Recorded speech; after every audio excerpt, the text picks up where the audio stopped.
Hey, salut à tous, c'est Pixwell, bienvenue dans ce nouvel épisode des Threads d'horreur. Aujourd'hui, on va découvrir deux histoires qui, comme d'habitude, sont assez flippantes. Je dirais même plutôt très flippantes. Surtout pour la deuxième histoire, voilà, pour ceux qui seraient assez sensibles, je préfère quand même vous prévenir. Elle peut être un peu perturbante, donc si vraiment vous craignez, évitez peut-être de l'écouter. Et puis sinon, pour les autres, je vous propose de mettre votre casque, éteindre la lumière, mettez-vous dans l'ambiance et laissez-vous porter. Avant que votre épisode ne commence, n'oubliez pas comme d'habitude, si vous pouvez me laisser un pouce bleu et vous abonner, ça me fera extrêmement plaisir et ça aidera à lancer la chaîne. Donc surtout, n'hésitez pas et pensez-y. Si vous voulez me mettre un petit commentaire aussi pour me dire ce que vous avez pensé des histoires, ça sera hyper cool. Sur ce, c'est parti pour découvrir ces deux histoires d'horreur.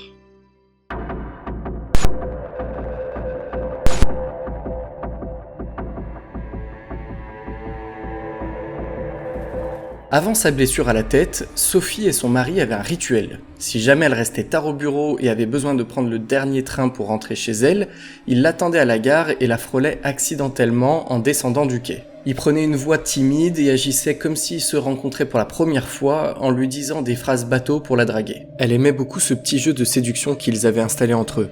Mais une nuit, le quai était vide lorsque les portes automatiques ont sifflé derrière elle. Son mari n'était pas là. Son estomac a fait un bond. En sortant de la gare, elle parcourait un long tunnel souterrain, sale et mal éclairé. Et c'était la vraie raison de la tradition de Darren et Sophie, parce que ni l'un ni l'autre n'aimait l'idée qu'elle rentre chez elle seule. Alors que ses appels restaient sans réponse, Sophie est restée là, sa jambe bondissant de haut en bas. Des lampadaires se sont allumés au-delà de la clôture en fer entourant la gare et le ciel est devenu de plus en plus sombre jusqu'à ce qu'enfin, elle n'ait d'autre choix que de partir aussi rapidement que possible.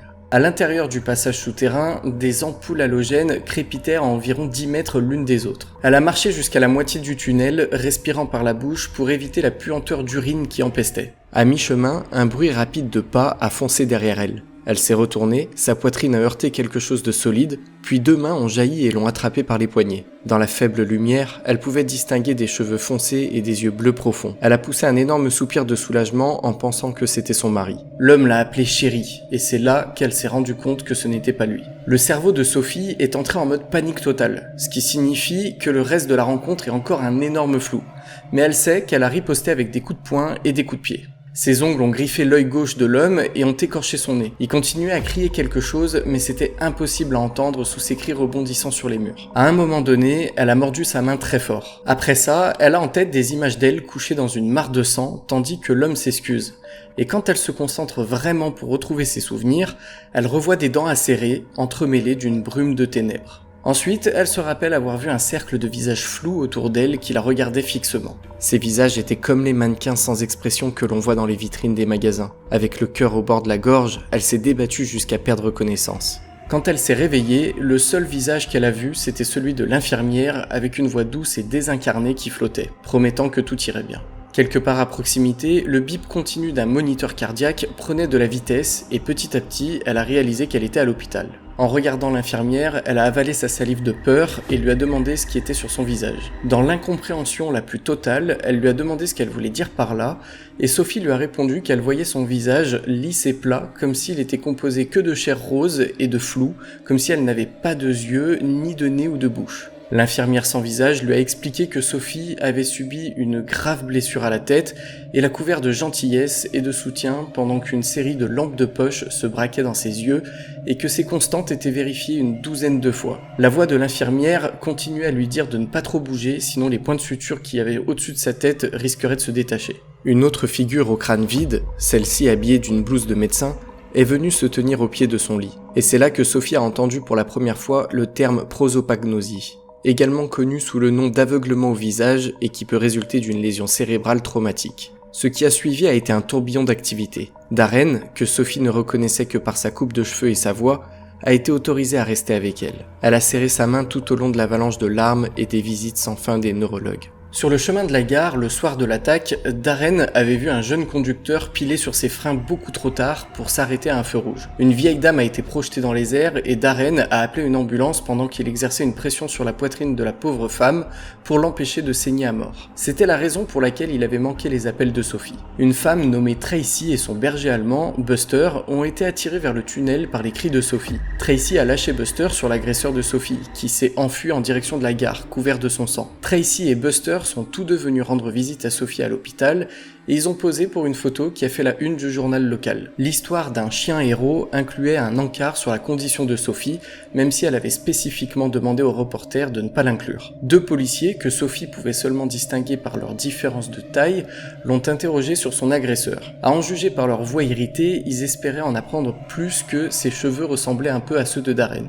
Bien que ça ait pris des jours d'interrogatoire, Sophie a convaincu Darren de révéler ce que les autorités savaient sur l'homme. Il s'est avéré qu'après que Buster l'ait poursuivi sur le quai, l'agresseur s'était enfui en courant le long de la voie. Tracy a appelé la police qui l'a poursuivi, lampe de poche à la main, mais n'a découvert qu'un sac à dos abandonné à quelques centaines de mètres au nord. L'agresseur de Sophie l'a laissé tomber en escaladant une clôture pour s'enfuir dans la zone de chargement d'un entrepôt. À l'intérieur du sac, ils ont trouvé des photos d'espionnage de Sophie, ainsi que des entrées de journal et des lettres d'amour remplies de détails étranges sur leur prétendue relation. Les agents ont dit qu'ils traquaient Sophie depuis plusieurs mois, vivant une fantaisie où ils étaient mari et femme. Leur promesse de la voir bientôt en garde à vue sonnait un peu creux aux oreilles de Sophie.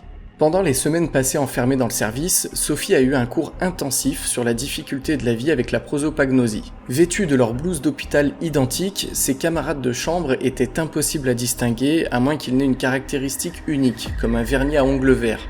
Et elle souffrait d'une légère crise de panique à chaque fois que quelqu'un de son cercle intérieur changeait de coiffure ou achetait un nouvel habit. Après un tourbillon de scanners et de tests, les médecins ont suggéré à Sophie de consulter un spécialiste, bien que Sophie puisse dire qu'elle n'avait pas beaucoup confiance en sa guérison. Étant donné que certaines des photos d'espionnage ont été prises depuis le jardin de leur maison, Darren et Sophie ont déménagé dans l'autre côté de la ville. À chaque fois que Sophie apercevait son reflet, son pouls montait en flèche, alors elle a insisté pour ne pas avoir de miroir. Tôt un matin, 15 jours plus tard, un inconnu au profil correspondant à celui de son agresseur a frappé à la porte d'entrée. Sophie avait déjà attrapé un vase qui était sur une table d'appoint à proximité quand d'une voix ridicule, Darren a dit qu'il était désolé de la déranger, mais qu'elle avait les yeux les plus beaux qu'il ait jamais vus et lui a présenté un bouquet de roses. Il la taquinait encore, jouant à faire semblant comme autrefois. Maintenant au bord d'une crise cardiaque, elle lui a dit qu'elle avait besoin de s'asseoir.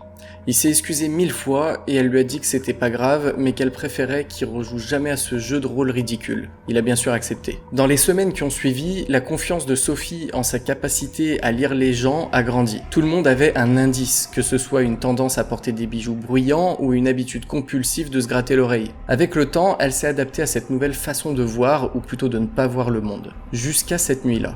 Ils étaient là, à regarder Rick et Morty dans la chambre, à savoir que Sophie n'avait jamais aimé les dessins animés auparavant, mais depuis le diagnostic, suivre des émissions en direct était devenu beaucoup trop difficile, alors elle s'était tournée vers tout ce qui avait de la couleur vive et des motifs distincts. Alors qu'elle se trouvait face au mur et qu'elle naviguait sur internet, Darren a enfilé son peignoir bleu marine et est descendu en bas pour utiliser la salle de bain. Sophie était toujours en train de lire le même article lorsque des bruits de pas ont résonné dans le couloir. Immédiatement, sa peau s'est hérissée. Elle savait pas pourquoi elle avait si peur. Était-ce la vitesse des pas ou peut-être leur rythme? Alors que la porte grinçait en s'ouvrant, elle a jeté un coup d'œil à Darren, il était toujours dans son peignoir. Au moment où il a traversé la pièce et s'est glissé à côté d'elle, sa colonne vertébrale était couverte de sueur. Elle pouvait encore sentir l'odeur boisée de son parfum.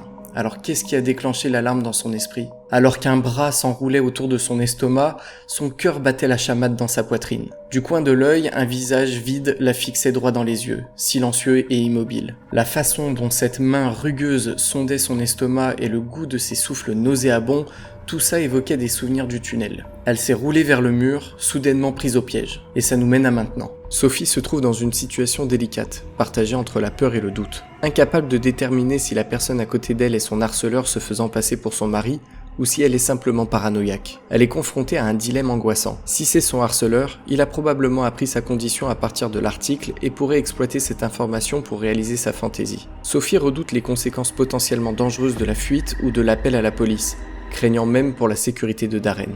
Mais il existe également la possibilité que Sophie s'affole pour rien, comme ça a pu lui arriver auparavant. Sans moyen sûr de le vérifier, sans éveiller les soupçons, elle décide de rester sur ses gardes, prétendant simplement naviguer sur internet, jusqu'à ce que la respiration de la personne à côté d'elle devienne régulière et lente. Alors, elle envisagera de partir aussi discrètement que possible. Sophie conclut en exprimant que si on ne la revoit pas, ça signifiera que ses instincts étaient justifiés.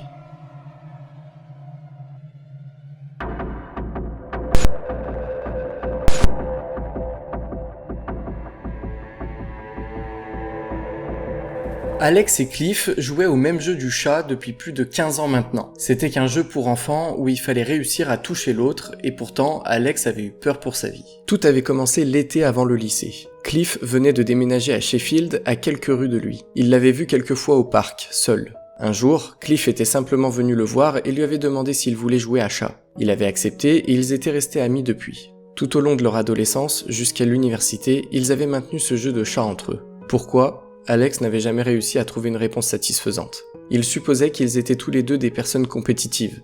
Ils aimaient gagner et personne ne perdait tant que le jeu continuait.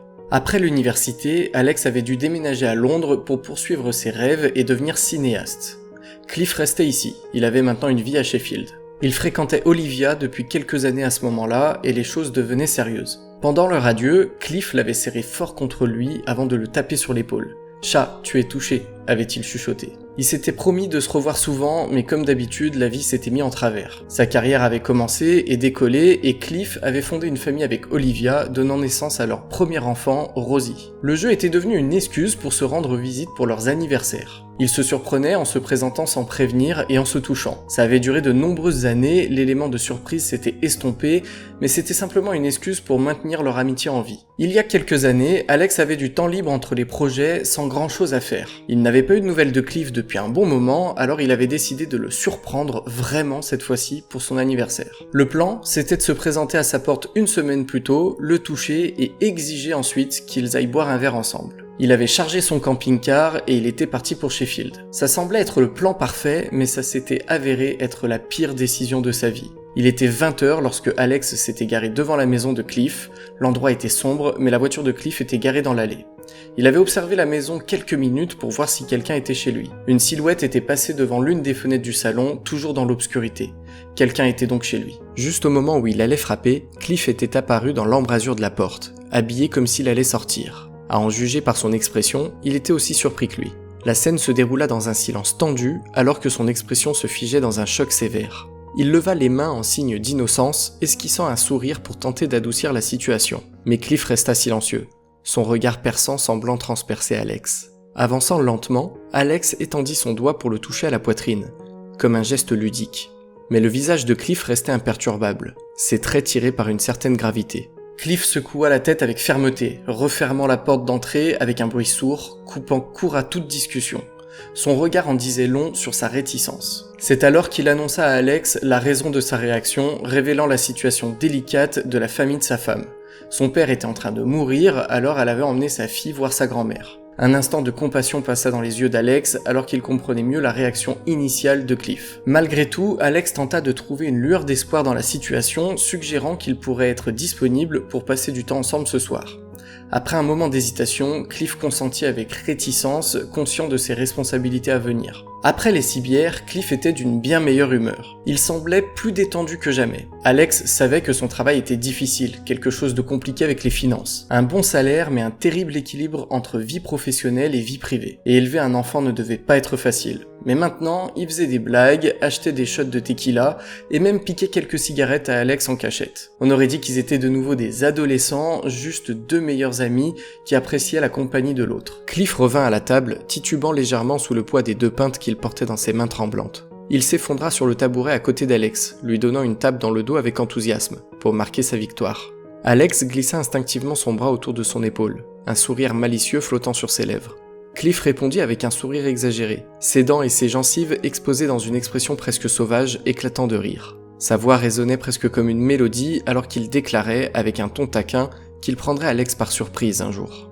Il leur avait fallu 2 fois plus de temps pour rentrer à la maison, avec plusieurs arrêts pour vomir et uriner en chemin. Leur conversation s'était estompée lorsque finalement ils étaient arrivés chez lui. Alex avait déverrouillé le camping-car et s'apprêtait à monter. Cliff lui avait proposé d'un ton désespéré de venir chez lui. Mais Alex avait refusé, ressentant une vive douleur derrière son œil droit. Les maux de tête de lendemain de cuite commençaient déjà à traverser son crâne. Cliff travaillait le lendemain, alors Alex avait promis de ne pas le déranger. Il avait de toute façon un long trajet de retour et avait besoin de quelques arrêts pour prendre des collations et remettre en question ses choix de vie avant de rentrer chez lui. Il s'était dit au revoir en se serrant dans les bras et Cliff l'avait serré fort. Alex avait cru qu'il allait vomir. Une semaine plus tard, Alex avait cru qu'il allait vomir à nouveau, mais pour une raison très différente. De retour chez lui, il se préparait pour un tournage quand la police l'avait appelé. Il ne le savait certainement pas, mais cette nuit-là, il avait passé son temps avec un meurtrier. Cliff avait poignardé Olivia et Rosie le matin avant la visite d'Alex.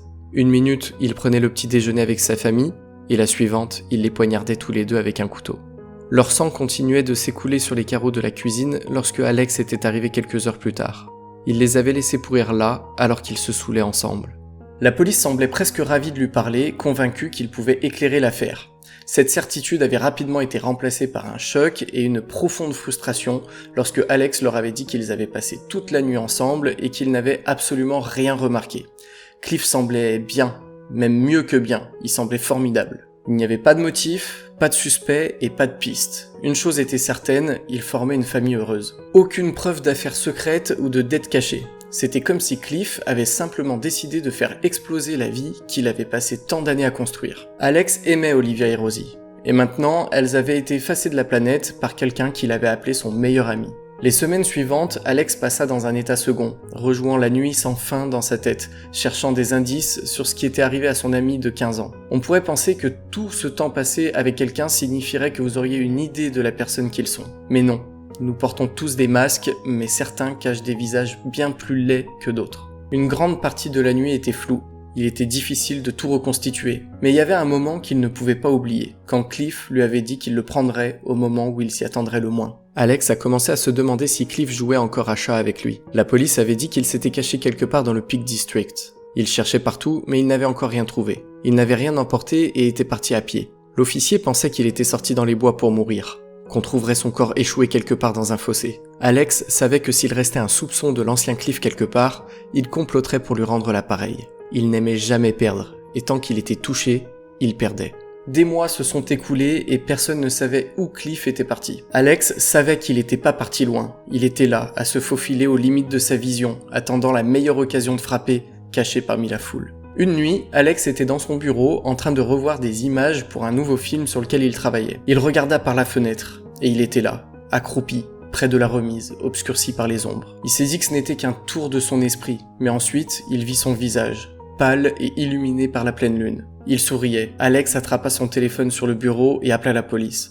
Mais au moment où ils décrochèrent, il avait disparu. Les mois ont passé et Cliff n'avait toujours pas été retrouvé. La police avait découvert des restes humains dans une grotte à quelques kilomètres de Sheffield, mais n'avait pas pu identifier qui c'était ni depuis combien de temps ils étaient là. L'intérêt pour l'histoire avait diminué et tout le monde était passé à autre chose. Même Alex avait arrêté de le voir autant, sauf dans ses cauchemars occasionnels. Son compte en banque était à sec et il devait trouver du travail. Il avait dépensé le reste de ses économies pour un thérapeute afin de se démêler du réseau de honte et de paranoïa qui le gardait prisonnier chez lui. Des questions le tourmentaient toujours. Comment pouvait-il faire confiance à quelqu'un à nouveau? Connaissons-nous vraiment les personnes que nous aimons? Qu'est-ce qui avait poussé Cliff à faire ce qu'il avait fait? Il en était venu à accepter qu'il ne trouverait jamais les réponses. Après de nombreuses séances longues et douloureuses, il avait enfin commencé à se sentir comme l'ombre d'un être humain normal. Il avait pu quitter la maison, regarder les gens dans les yeux et commencer à reconstruire sa vie. Mais la culpabilité ne l'avait jamais quitté. Même après toute la douleur qu'il avait endurée, au moins il était toujours en vie, ce qui ne pouvait pas être dit d'Olivia et de Rosie. Il avait fêté avec l'homme qui les avait effacés de ce monde et avait passé la nuit à dormir à côté de leurs cadavres. Il devait passer à autre chose, et la seule façon de le faire était de leur dire un dernier adieu. Il avait chargé son camping-car et s'était dirigé vers Sheffield, vers le cimetière où elles étaient toutes les deux enterrées. C'était un froid matin d'hiver, le vent tirait sur ses cheveux et ses vêtements, alors qu'il marchait le long des rangées interminables des tombes en ruine, cherchant désespérément Olivia et Rosie. Il les avait finalement trouvées, cachées dans un coin tranquille sous un grand chêne. Le vent hurlait à travers ses branches, créant un bruit blanc incessant. Il avait essayé de se concentrer sur les noms gravés sur les tombes, mais il n'arrivait pas à se débarrasser du sentiment d'être observé. Son cœur battait la chamade. Une branche avait craqué derrière lui. Il s'était retourné. C'était un écureuil qui le regardait quelques rangées plus loin. Il lui avait incliné la tête avant de courir aussi vite qu'il le pouvait dans l'autre direction. Il n'y avait pas une autre âme dans tout le cimetière. Il était complètement seul.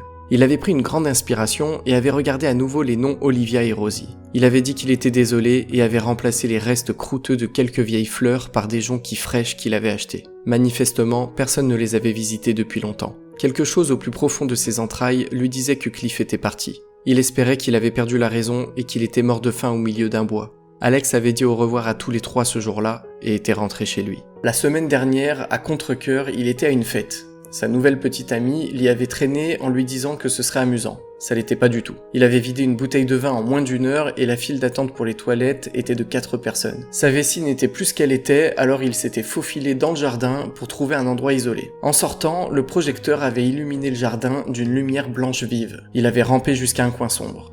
Après quelques secondes, le jardin était devenu noir lorsque les projecteurs s'étaient éteints. Puis, il avait entendu les bruits de pas derrière lui. Il courait à toute vitesse. Les projecteurs s'étaient rallumés. Il s'était retourné, une silhouette nue courait à travers le jardin vers lui.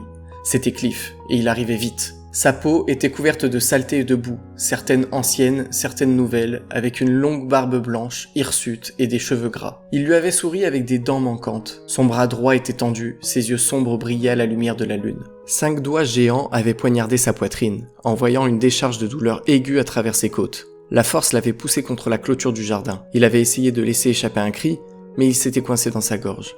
Cliff avait approché son visage près du sien, sa respiration putréfiée piquant ses narines. « Chat, tu es touché », avait-il dit. Il s'était penché au-dessus de lui et avait respiré profondément près de son cou comme s'il savourait une dernière fois son odeur. Ensuite, il a sauté en arrière et a couru à travers le jardin à une vitesse terrifiante, disparaissant par-dessus la clôture du jardin. Alex gémissait en glissant le long de la clôture, essayant de retenir ses larmes. Personne ne le croyait, pas même la police. Il ne pouvait pas perdre plus d'années de sa vie en se cachant chez lui. Il devait reprendre le contrôle. Cliff était là-bas, vivant, et pas seulement ça. Il gagnait au jeu du chat. Il ne pouvait pas laisser ce salaud meurtrier gagner. Il devait le traquer pour Olivia et Rosie. Il allait le trouver et il fallait mettre fin à ce jeu une bonne fois pour toutes. Voilà pour cet épisode qui est maintenant terminé, j'espère qu'il vous aura plu, que vous aurez apprécié l'ambiance. Si c'est le cas, comme d'habitude, n'oubliez pas de laisser un pouce bleu, un commentaire et vous abonner, ça me fera extrêmement plaisir. Je fais que le répéter, mais c'est vrai. Donc voilà, n'hésitez pas à le faire et en attendant, je vous dis à la prochaine pour de nouvelles histoires. Prenez soin de vous et faites attention à vous.